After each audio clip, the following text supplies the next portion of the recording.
Do you need a realtor in Minnesota to buy a home? Technically, no. In Minnesota, you are not legally required to use a realtor in order to buy a home. You can buy directly from a seller or work with only the listing agent. But just because legally you can do it that way doesn't necessarily mean that you should. Let me explain.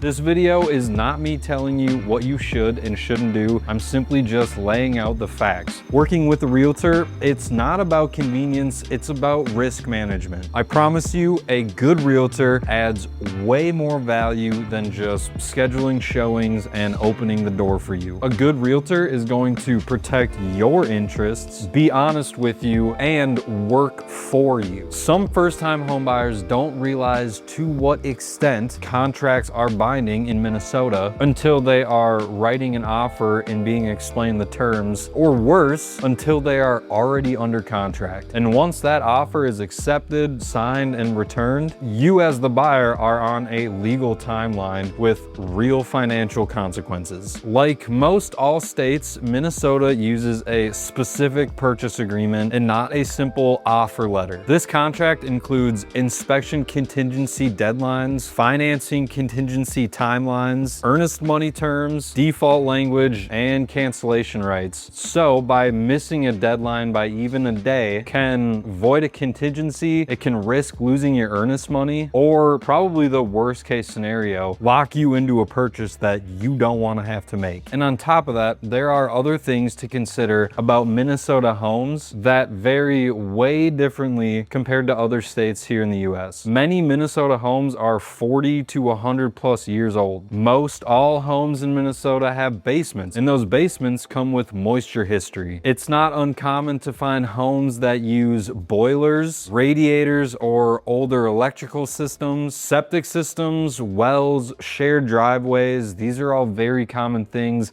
outside of the immediate metro. And radon. Radon is extremely common in Minnesota and will more often than not show up in an inspection. Negotiating radon mitigation comes up very frequently, and it's very important to have someone that knows how to get that addressed and be able to come to an agreement with the seller to address that. So my point here is that Minnesota real estate is not really plug and play. There are a lot of nuances and a lot of things to know about homes, and the process rewards people who understand the system, how all these things work. So what does a buyer's agent actually do outside of scheduling showings and opening the door for you? Quite a few things, actually. The first being writing up an offer. An offer is a lot more than just naming a price and saying, how about this? And I should note, this offer writing process, this is where most of the mistakes happen. Outside of giving guidance on an offer price, a buyer's agent helps structure inspection periods that protect you, financing terms that align with your loan type, appraisal contingencies, which is especially important in hot markets like what we have here in the spring and summer months. Buyer's agents will help you try and solidify timing of possession for the home, which can be a huge issue in Minnesota. So as a buyer's agent, it's very important that we understand all these terms, we understand how to structure an offer properly, because poorly written offers can kill your leverage, force you to accept issues that you didn't anticipate, and even cost you thousands of dollars after closing. I've seen buyers win with a lower offer price simply because the offer was cleaner and was just structured better. Even for me personally, it took quite a bit of kind of reading and looking over purchase agreements to understand everything that's in there. There's a lot of information, a lot of it is written in very legal terminology as well, so it can just get really confusing. I think if I wasn't a realtor, I saw a purchase agreement and someone said, okay, fill this out to put an offer in on the house, I would read through the first page and be like, well, I have no idea what I'm doing. This is a horrible idea. I should probably get some help. Again, there's so much to it. There's so much information. And if you screw up, I mean, imagine being on the hook for a $350,000 house that you're like, wait a sec, I don't want this. When it comes to the inspection period, it's very important to have someone working with you to help you not only understand certain items in the inspection, but to help you potentially negotiate repairs with the seller. As an agent going through the inspection period, my biggest biggest role is to help my buyers identify what's normal versus what's serious in the inspection, helping my buyers decide when to ask for a repair versus credits at closing, how to know when walking away is the smartest move. I literally just had a client weeks ago back out of a purchase because we found some stuff about the roof come up in the inspection period that was obviously a make or break in the deal. And as my fiduciary duty to my clients and to protect their interests, I backed them 100% when they said, hey, we're not comfortable with this. I think we want to back out of the transaction. Now, some realtors may kind of put up a fuss or may try and push you to work through it and just, what can we do to make this work and keep the transaction going? But I personally don't feel like that's right. I saw the uncertainty in my buyer. I saw the reluctancy and I said, hey, let's not go through with this. You're not comfortable. I'm not going to push you to make a bad decision. And if it's a no, it's a no. That sucks, but we keep on going. We keep on moving. And just like the big ticket item of a roof, also in inspections, inspectors will flag a lot of things like the foundation, drain tile issues, ice dam history, all of which can be very frightening to see show up on an inspection report. And from there, that's when you lean on your realtor to be able to help you kind of distinguish the red flags from like, yes, this is very common. This is not something to worry about. And as a buyer, you just don't have as much experience as, say, a buyer's agent who literally does this for a living, understands how to work, sees this stuff all the time. And so going through this process unrepresented could maybe lead you to miss some major red flags in the home, maybe even ask for the wrong things from the seller in the inspection amendment, or give up leverage unnecessarily. One of the most powerful tools you have as a buyer is leverage, and not giving up your leverage can be the difference between getting a great deal on a home and being 100% satisfied with your purchase, or potentially just screwing yourself out of what could have been a way better deal or way better terms on a home purchase. With every home sale in Minnesota, it is required to have a seller's disclosure to make known any material facts that the seller knows about the house, about the condition, about the property. While these are legally required, they're not always clear. And these disclosures kind of don't always tell the full story. And with the experience of a buyer's agent, it can kind of help fill those gaps and make things more easier to understand. A good buyer's agent will help you interpret things like, water intrusion history, past repairs or remodels. Sometimes it's kind of just hard to break down what some of these things mean in the seller's disclosure or the severity of it. You might read something that says, hey, the sewer backed up and we had to,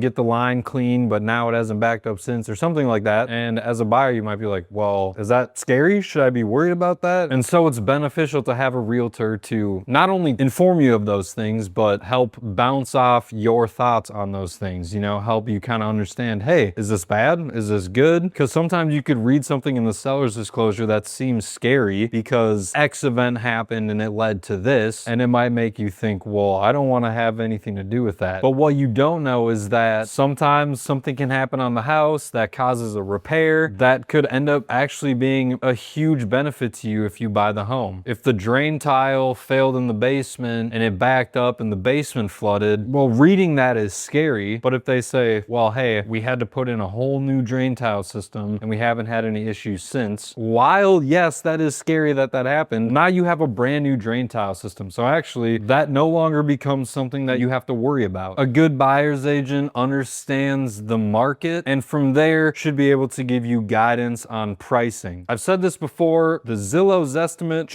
we're not listening to that. Zillow is going to say whatever they want, but there are things that they aren't considering because that estimate doesn't take into account if there are multiple offers, or maybe the seller's motivation. Maybe the seller is super motivated to sell. Well, Zillow doesn't know that, but your agent can find that out from the listing agent and say, hey, this person needs to get this house gone. So I think you can be a little aggressive in your offer, and there's a good chance that they might accept it or at least counter. And buyer's agents know, what homes are actually closing for. We know which areas are competitive. We know how to adjust strategy without overpaying for a home. And that specifically is super important to first-time home buyers because overpaying doesn't just hit emotionally, it can also affect appraisal and financing. And last thought on this most part, from offer to closing, there are deadlines, documents, coordinating lenders, inspectors, title, sellers, so many things kind of constantly moving from offer acceptance to close. And as your agent, it's my responsibility, it's our job to make sure you're meeting those timelines, to make sure that everything is moving slowly, to make sure that by the time you actually do get to close, everything's good, everything's accounted for. Any issues that came up have been caught and therefore resolved. Often, first-time buyers don't know something is a problem until it's too late. And like I mentioned, in a real estate transaction, there are so many moving parts, so many things to account for. And in the event that a problem does arise, it's usually a problem. And I think most everyone would rather avoid those problems altogether than have them come up and then have to figure out how to deal with them. And so now I mentioned at the top of the video, as a buyer, why not just work with the listing agent? Well, let me clear up some, might I say, dangerous misconceptions about this. First of all, you need to understand the listing agent has fiduciary duties to the seller. Same way a buyer's agent has their fiduciary duties to you as the buyer. So that means the listing agent is obligated and has promised to get the best price and terms for the seller. They have promised to protect the seller's interests. And that's because that listing agent is working for the seller. They're on the seller's team. And even in this dual agency situation where listing agent is helping both the seller and the buyer, that agent has to remain neutral and they can't advise you as the buyer on how much to offer, what to negotiate, whether you should walk away. As a first-time home buyer, you need advocacy, not neutrality, because you don't want the same person negotiating for you also negotiating against you. Is being in one of these dual agency situations better than being unrepresented as a whole? Yes, probably. But again, I hope I'm just outlining kind of the importance of having someone that's working for you and only you, and not having to balance the interests of somebody else, someone that is fully committed to you and protecting you and your interests and your purchase. By the way, my name is Paul Winkleman. I work on the To the Twin Cities team here in the Twin Cities, and I make these videos on my YouTube channel to help first-time home buyers, help people kind of understand the process before they dive in. There's a lot to it. There's so much to learn and there's so much to know. And I just aim to be a very helpful resource for people thinking about buying. If you have any questions, if you want to chat, anything like that, you can send me an email at paul@tothetwincities.com. Find me on Instagram at paul2thetwincities. You can leave a comment on this video. Any way you want to reach out to me, I promise you will. If you have any questions, if you want to sit down, if you want to say what's up, I'm down with it. This is what I do. This is what I know. And I just want to be helpful to people trying to figure out how to buy a house in Minnesota. Now, let me clear up maybe the biggest misconception that I think is floating around about buyer's agents. A lot of people say, why would I pay somebody to just open the door and schedule showings? Sure, yes, I get it. That is fair, especially if you don't know everything else that a realtor does for you. As y'all know, if you've made it this far in the video, there's way more than just scheduling showings and opening doors. But I think a lot of, I don't want to work with the buyer's agent comes from, I don't want to pay somebody to do something that I can probably figure out myself. Which, hey, if that's what you think,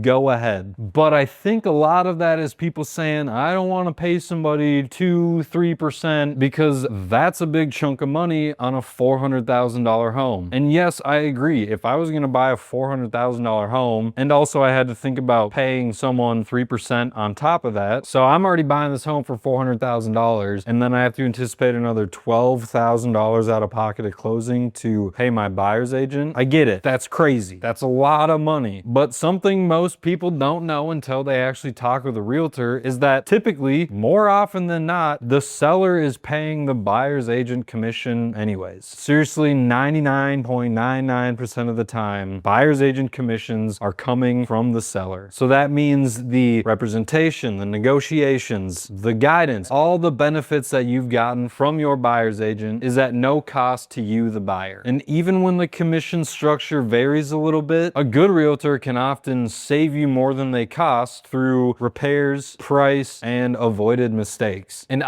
we, everyone on my team, think it's of utmost importance that you understand how your agent is compensated, because transparency matters. Transparency might be one of the most important parts in an agency relationship. And frankly, when I tell people this, when I say, hey, there's a really good chance you don't have to pay me out of pocket. I think that gives buyers the biggest sigh of relief. Everyone understands a home costs $350,000. Everyone knows about a down payment. They understand you have to pay for an inspection. Earnest money might be a surprise, but earnest money usually is less than what the buyer's agent commission would be anyways. So yeah, I've seen it. I've seen the like relief in people when they're like, oh, no way. I didn't know that the seller pays your commission. That's kind of sick. That's a huge expense now that I don't have to think about. Again, just want to go on record saying typically, most of the time, 99.99% of the time, but obviously nothing is guaranteed. Sometimes the seller isn't offering buyer broker compensation, and that is often when those maybe difficult conversations have to be had between the agent and the client saying, hey, just so you know, they're not offering anything, or they're only offering 2%. So how would you like to proceed? Okay, but let me say this. Is there a scenario where you don't need a buyer's agent? Sure, absolutely. And if you are well equipped to not need a buyer's agent, then heck yeah, go for it. Maybe if you're buying from a very close family member, maybe you already have a real estate attorney that you're working with, or maybe you're just very experienced with contracts and negotiations, then hey, all the power to you. You don't need a buyer's agent. But even with those things, even having that knowledge or an attorney, or you're buying from a close family member, most buyers still want professional guidance. You kind of just need somebody to like bounce stuff off of. And frankly, first-time home buyers usually benefit the most from that representation. Mostly because you just don't know what you don't know. Real estate is not the playing field that you want to just throw shit at the wall and see if it sticks. Like I mentioned at the top of the video, if you make a mistake and you're legally on the hook to buy a home, I mean, that's a big mistake. And if you are, especially a first-time home buyer, and you're on team, well, I don't need a realtor, I'm gonna skip that. That's cool. Understand confidence and experience are not the same thing. I understand you can be confident and say, I can figure this out, but confidence only goes so far, especially when compared to experience. So a little advice to all you first-time home buyers out there. Your first home does not have to be perfect, but your process and your experience through the transaction should be solid. You're allowed to ask questions. You are allowed to take your time, and you're allowed to have someone in your corner who's going to support you through all of that. The right realtor educates you and doesn't pressure you. I appreciate y'all. Thank you for watching. We will see you on the next one.